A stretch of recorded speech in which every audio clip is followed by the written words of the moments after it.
Stock market అంటే ఏంటి, stock market ఇవన్నీ మన వల్ల అవ్వవు. స్టాక్ మార్కెట్ అనేది ఎక్స్పర్ట్స్ చేసేది. స్టాక్ మార్కెట్ అనేది గ్యాంబ్లింగ్ అని అనుకునే వారికి, అలానే ఎవరైతే ట్రేడర్ లేదా ఇన్వెస్టర్ అవ్వాలనుకుంటున్నారో వాళ్ళందరికీ ఈ వీడియోతో స్టాక్ మార్కెట్ గురించి ఒక బేసిక్ అండర్స్టాండింగ్ వస్తుంది. లాస్ట్ వరకు చూడండి. ఇంకా మనం వీడియోలోకి వెళ్ళిపోదాం. ఇప్పుడు మనం ఒక క్యారెక్టర్ తీసుకుందాం. మనోడి పేరు సాయి. సాయికి ఒక టీ షాప్ ఉంది. సాయికి టీ చేయడంలో చాలా టాలెంట్ ఉంది. సాయికి ఒకరోజు ఏమనిపిస్తుంది అంటే తన షాప్ని డెవలప్ చేసుకోవాలనిపిస్తుంది, ఇంకా కొన్ని బ్రాంచెస్ ఓపెన్ చేయాలనిపిస్తుంది. సాయి దగ్గర టాలెంట్ ఉంది కానీ సాయి దగ్గర డబ్బులు లేదు. అందుకని మనోడు ఏం చేస్తాడంటే పబ్లిక్ దగ్గరికి వెళ్తాడు.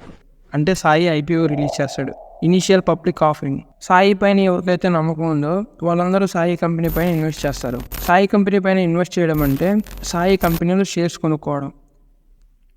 ఇప్పుడు సాయి కంపెనీ బాగా పర్ఫామ్ చేసిందంటే మన దగ్గర ఉన్న షేర్స్ వాల్యూ పెరుగుతుంది, మనకు ప్రాఫిట్స్ వస్తాయి. అదే కానీ సాయి కంపెనీ బాగా పర్ఫామ్ చేయలేదంటే సాయి కంపెనీకి లాసెస్ వస్తాయి, అలానే మనకు కొన్న షేర్స్ వాల్యూ తగ్గిపోతుంది, ఇంకా మనకి లాసెస్ వస్తాయి.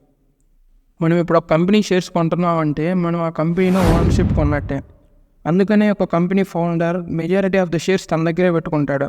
ఇప్పుడు ఫర్ ఎగ్జాంపుల్ తీసుకుంటే ఫేస్బుక్ ఓనర్ మార్క్ జకర్బర్గ్, తన దగ్గర ఫేస్బుక్ షేర్స్ 60% తన దగ్గరే ఉన్నాయి.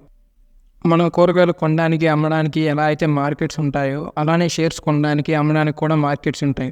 ఇండియాలో ఉండే major markets NSE and BSE. NSE అంటే నేషనల్ స్టాక్ ఎక్స్చేంజ్, అలానే బిఎస్సి అంటే బాంబే స్టాక్ ఎక్స్చేంజ్. ఎన్ఎస్సిలో టోటల్గా 2266 కంపెనీస్ లిస్ట్ అయ్యి ఉన్నాయి, అలానే బిఎస్సిలో 5309 కంపెనీస్ లిస్ట్ అయ్యి ఉన్నాయి. ఇంతకుముందు అందరూ మార్కెట్లో ఇలా కొంటూ అమ్ముతూ ఉండేవాళ్ళు, కానీ ఇప్పుడు అదంతా డిజిటల్ అయిపోయింది. మనం డైలీ లైఫ్లో వింటూనే ఉంటాం, సెన్సెక్స్ ఇంత పెరిగింది, నిఫ్టీ ఇంత పెరిగిందని. సెన్సెక్స్ అంటే ఏంటంటే బీఎస్సీలో యాక్టివ్గా ట్రేడ్ అయ్యే టాప్ 30 స్టాక్స్ యొక్క కాంబినేషన్. అలానే నిఫ్టీ అంటే ఏంటంటే ఎన్ఎస్సిలో ఉండే 50 స్టాక్స్ యొక్క కాంబినేషన్.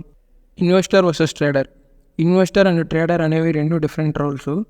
ఇన్వెస్టర్ ఏం చేస్తాడంటే ఒక కంపెనీ పైన ఇన్వెస్ట్ చేసి లాంగ్ టర్మ్లో ప్రాఫిట్స్ కోసం వెయిట్ చేస్తాడు.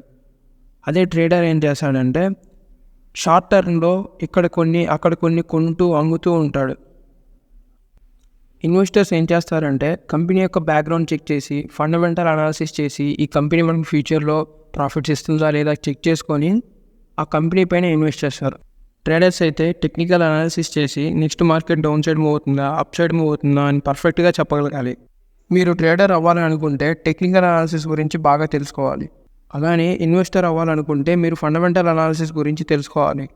Fundamental analysis and technical analysis గురించి తెలుసుకోవాలి అనుకునే వాళ్ళు డిస్క్రిప్షన్లో పీడిఎఫ్స్ లింక్స్ ఇచ్చిన డౌన్లోడ్ చేసుకోండి. ఆ పీడిఎఫ్స్లో చాలా డీటెయిల్గా ఉంటుంది. What is fundamental analysis, what is technical analysis అని ప్రతి ఒక్కటి డీటెయిల్గా ఉంటుంది, చెక్ చేసుకోండి.